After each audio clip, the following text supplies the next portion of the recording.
Hello, everyone, and welcome.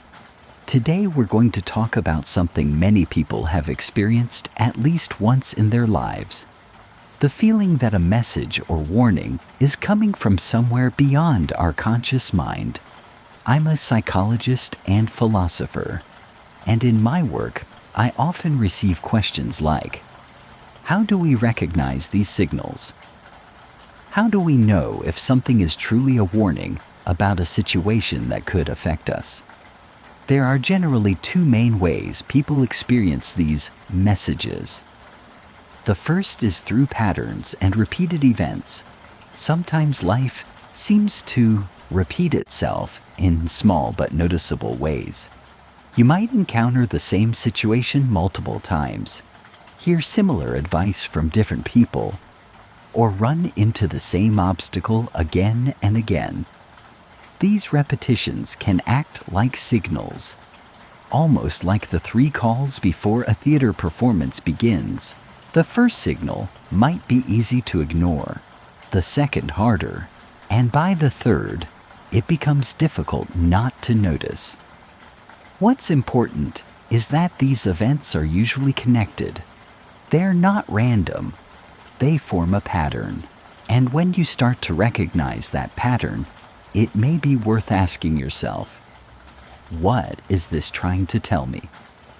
Here's a simple real-life example that illustrates the idea of repeated signals.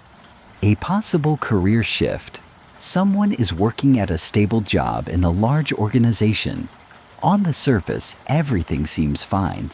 The role is secure, the workload is manageable, and there are no obvious problems.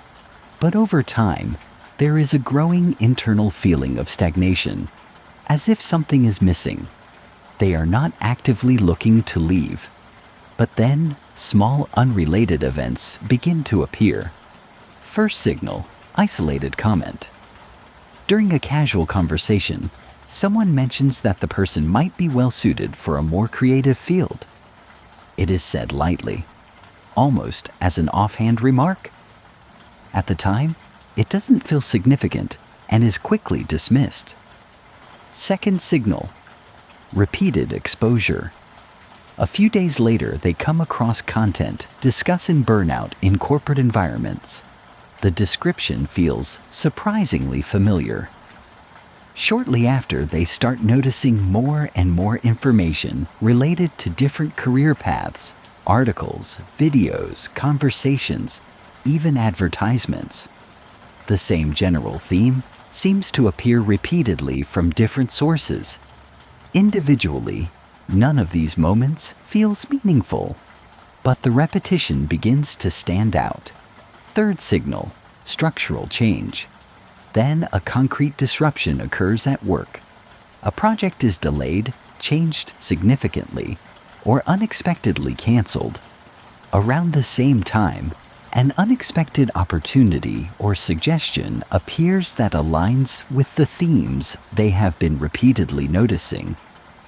At that point, it becomes harder to dismiss the overall pattern. The second way is through your emotional and intuitive responses.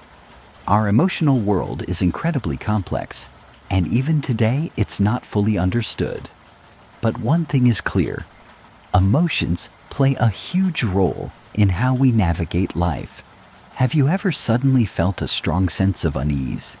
Not just ordinary worry, but a deep, persistent feeling, anxiety, fear, or a kind of inner tension that seems to come out of nowhere?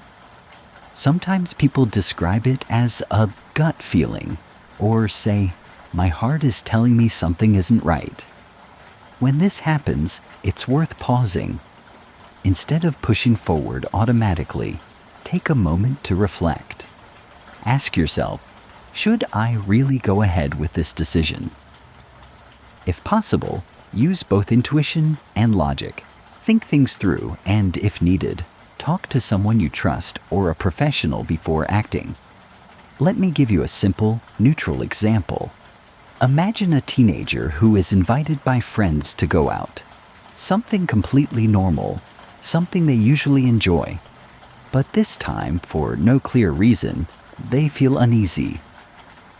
There's a strong sense of discomfort, almost like an internal warning. Even though it's out of character, they decide to stay home. Later, it turns out that something went wrong during that outing. Maybe not something extreme, but enough to show that the situation wasn't safe or could have had serious consequences. In hindsight, that decision to stay home feels important. Experiences like this often leave a lasting impression. People who go through them sometimes begin to trust their intuition more. And over time, this awareness can help them make better decisions in relationships, work, and everyday life. Here's another example. A parent is at work and suddenly begins to feel anxious for no obvious reason. Everything seems fine. Their child is at home with a caregiver, and there's no clear cause for concern. Still, the feeling doesn't go away. Instead of ignoring it, the parent decides to check in or go home earlier than planned. When they arrive, they discover a situation that needed attention.